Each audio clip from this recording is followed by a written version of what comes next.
Hey, all, Scott Horton here. It's always safe to say that one should keep at least some of your savings in precious metals as a hedge against inflation.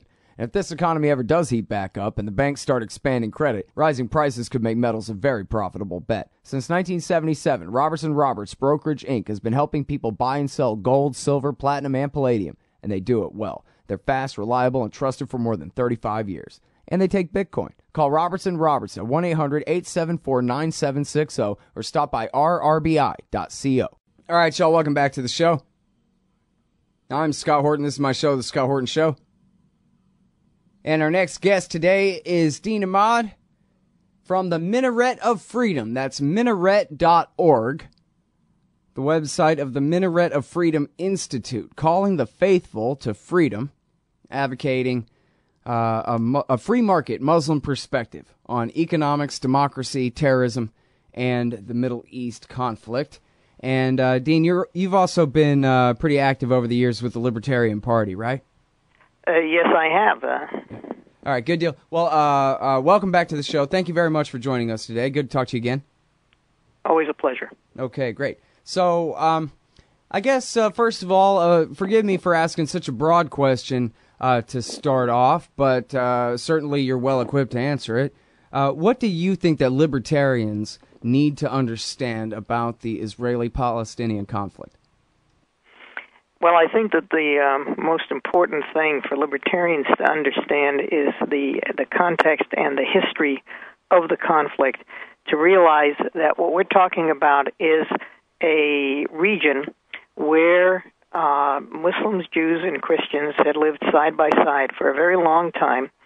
Not without any problems, you understand. I'm not trying to idealize it, but with great success, and where people had there were many people who had property rights, and I think this is the most important thing for libertarians to understand about the area. Palestine, the area we call Palestine, which includes the occupied territories and Israel, consisted of mainly Muslims. But there was a very large 10 to 30% Jewish minority and a significant, maybe 10% Christian minority. And many of these people had title to the land they lived on. Those land titles of the area that is called Israel were held by on some majorities, about 93% of the privately held land was held by Muslim and Christian Palestinians. Only 7% was in the hands of Jews. And that since the State of Israel was established as a homeland not for the native Jews who already had their homes in Palestine, but for European Jews who were trying to flee the pogroms in Russia and this anti-Semitism in France, and of course later in the middle of the 20th century from the Nazis in Germany, that those people were being brought in and were trying to take over the land through what eventually, after the State of Israel was established, by means of confiscation. Before then, they'd been purchasing or renting the land. Some of those land purchases might be questioned as being from absentee landlords, but let's set that aside because that's not the main problem. The main problem is that through a variety of methods, the Israelis have taken land away from their actual owners and given title to, in most cases, the Jewish National Fund or the Israeli state, and in some cases to private Jewish owners, and that this is, totally opposed to libertarian principles. All right, now, so that is important, but it's not the whole story either because, well, or I don't know, maybe that is enough of the whole story for me to ask. It's not the whole story. You just asked what was well, yeah, no, I'm sorry.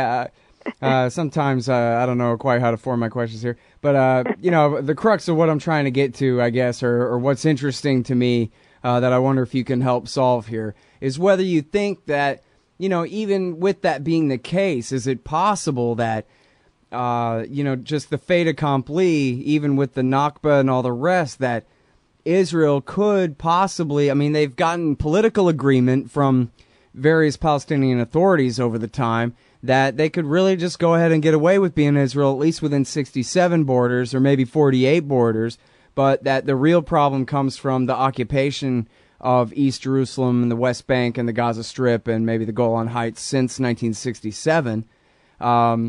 Or, you know, I wonder about what you think about all that one state, two state, and you know, as bad as all the violations of property rights were back in 1948, it seems like, you know, maybe we could find a compromise and go forward from here, and there could, you know, be an Israel and a Palestine. But I don't know. What do you think about that? Sure. Well, if we're going to change our focus, we can look at the last maybe 20 or 30 years, and what we see is that ever since the Camp David Accords, that would have been in 79, right? Or 78? That's right. Most Palestinians have been willing to accept Israel as a fait accompli and set aside any questions or we have about its moral or legal legitimacy, and to say that as a means of moving forward and trying to reestablish peace in the region, let's allow Israel to exist more or less in its 67 borders, and let the Palestinians have their own state in Gaza and the West Bank. And let's have an agreement that the minority populations in both of these states will be treated with the decent respect of human rights that are understood to be entitled to under international law. This was the whole framework of the Camp David Accords, which proposed a direction for the solution of all but 5 the toughest issues, which were put off until later. Because one of the toughest of those tough issues was never addressed, however, there was really no chance of a workable solution being produced. That issue that I'm referring to is the question of the Palestinians' right of return. It's one thing to say you're going to have a Israeli state and you're going to have a Palestinian state, and they're going to be decent in the way they treat their minorities, and so on and so forth. This is all great, but the question is, what about the people who were driven out of their land? Are they allowed to come back?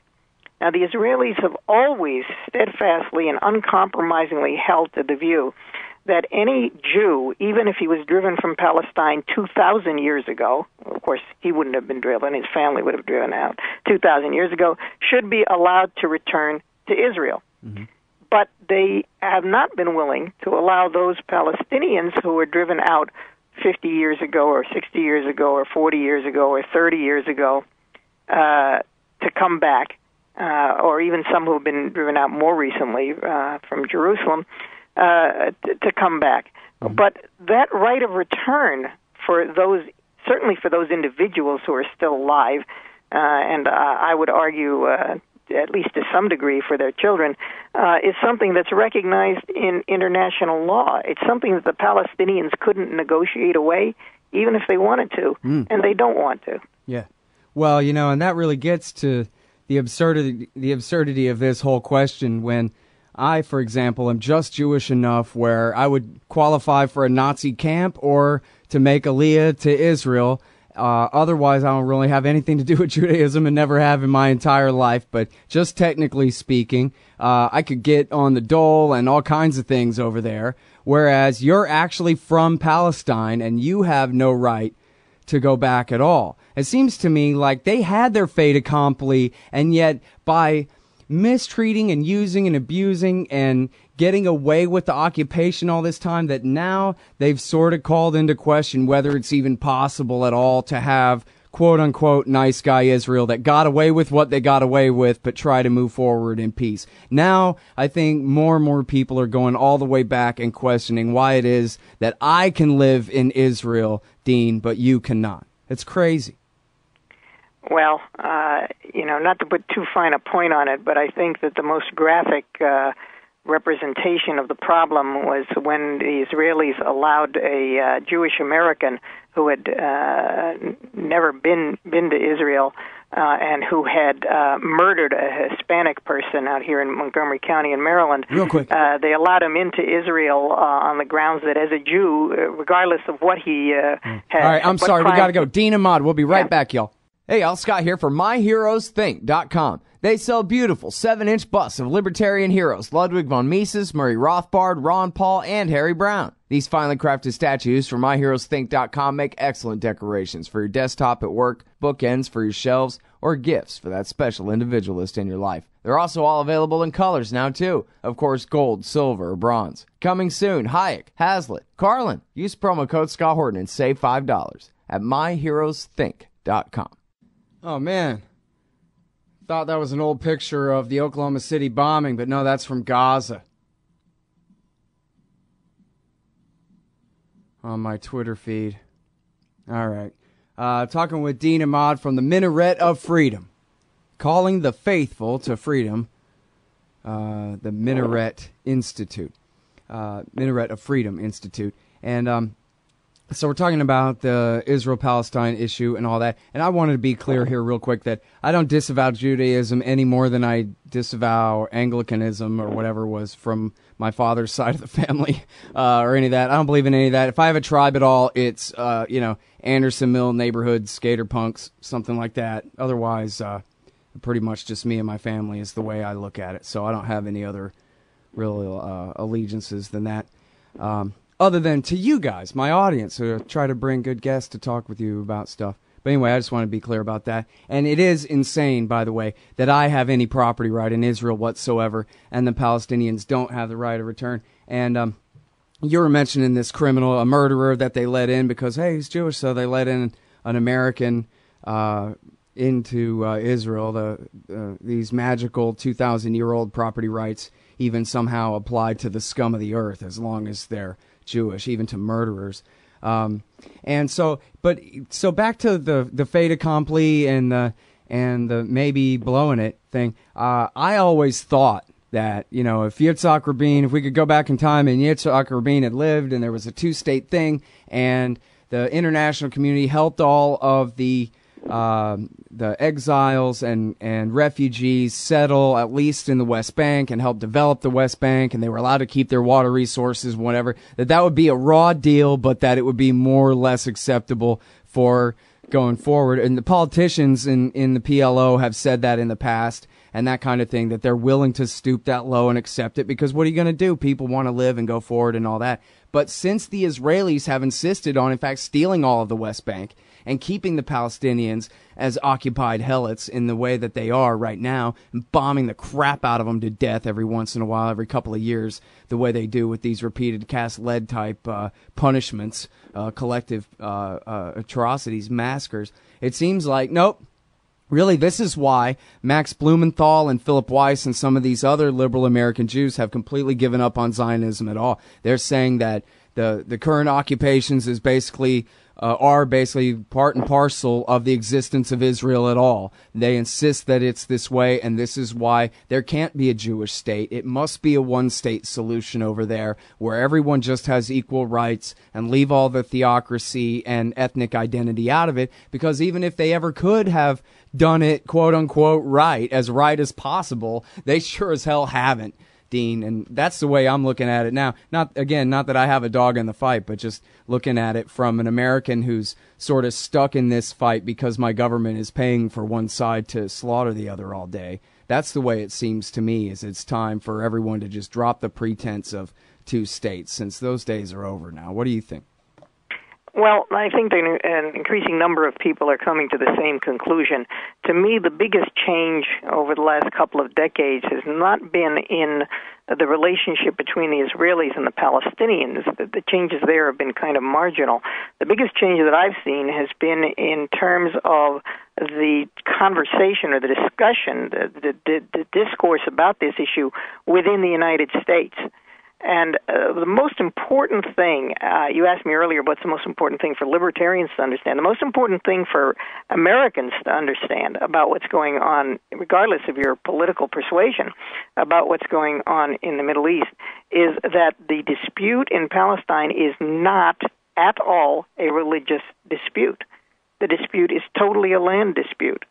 There is no attempt by Jews to convert Muslims to Judaism, and there's no attempt by Muslims to force Jews into becoming Muslims. It's got nothing to do with that. The question is, who has the rights to that land, both in terms of property rights, as libertarians would be concerned, and in a more general sense of self-determination, as other people are concerned about. If you're going to have a government, and of course, as libertarians, we can have interesting conversations about that question, but if you're going to have a government, it has to be with the consent of the governed. And so you have this land where the people there have not been allowed to govern themselves for a very, very long time. And the two-state solution offered, as you said, kind of an ad hoc, not the ideal solution, but look, here's a way you can have some self-determination. We'll let the people in the 67 borders continue to be Israel and continue to govern themselves, by a, more or less democratic system, and we'll try to establish a more or less democratic system in the occupied territories. But look what happened. They allowed the people in the occupied territories, even though it continued to be occupied by the Israelis, but nonetheless, they allowed them to have an election and to elect their governors. So who did they elect? Well, partly because of ill-conceived American attempt to intervene in the elections, Hamas won. Even Hamas wasn't expecting the win. They were hoping to be a plurality and therefore be entitled to set up a coalition government. But instead, they won outright. Well, okay, fine, they win. Then what happens? The Fatah, with the encouragement of both Israel and the United States, tries to forcibly take over the government. In West Bank, they have no problem doing so, but in Gaza, they meet with violent resistance, and Hamas wins and maintains the government in Gaza. Now you no longer have a unified government. Now you've got a Fatah-appointed prime minister ruling the West Bank, and you have Gaza still being ruled by Hamas.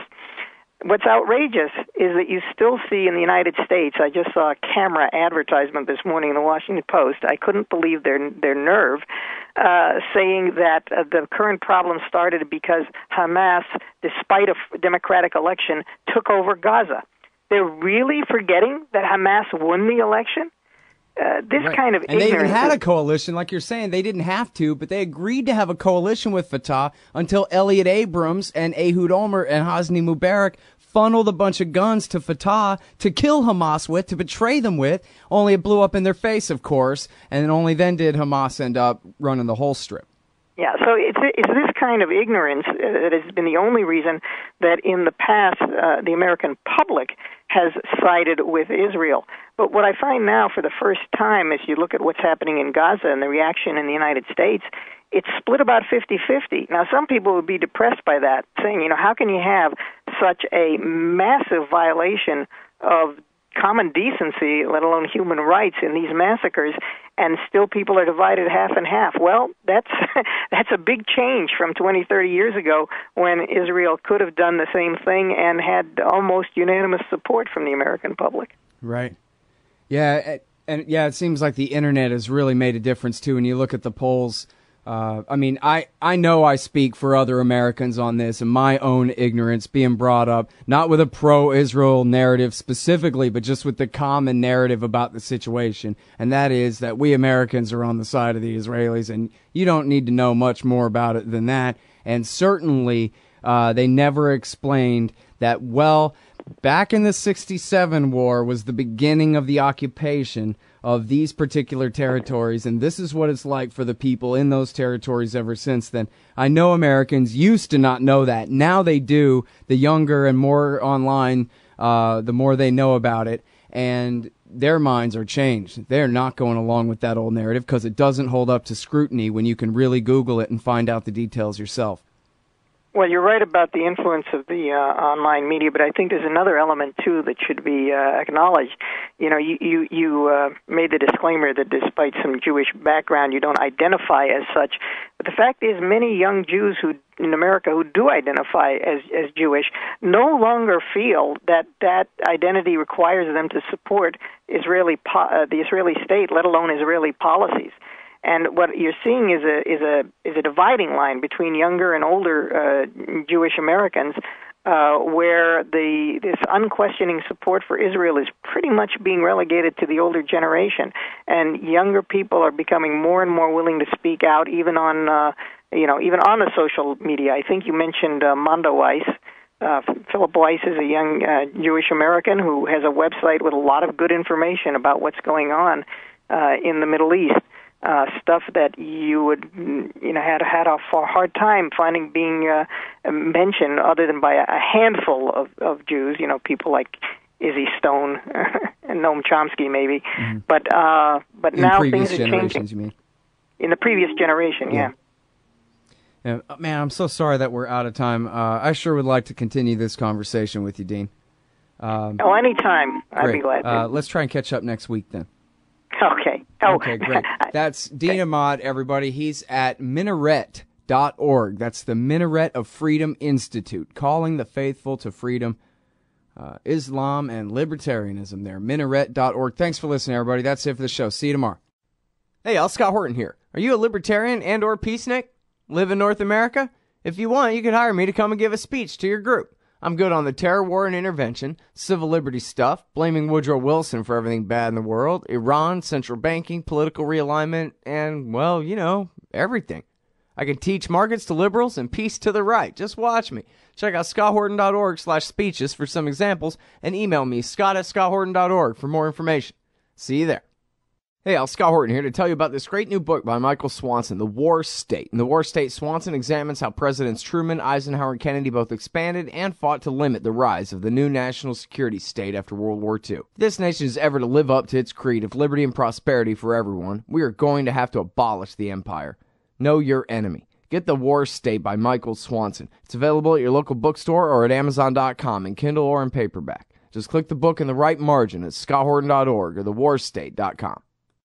You hate government, one of them libertarian types, or maybe you just can't stand the president, gun grabbers, or warmongers. Me too. That's why I invented LibertyStickers.com. Well, Rick owns it now, and I didn't make up all of them, but still, if you're driving around and want to tell everyone else how wrong their politics are, there's only one place to go. LibertyStickers.com has got your bumper covered. Left, right, libertarian, empire, police, state, founders quotes, central banking. Yes, bumper stickers about central banking. Lots of them. And, well, everything that matters. LibertyStickers.com. Everyone else's stickers suck.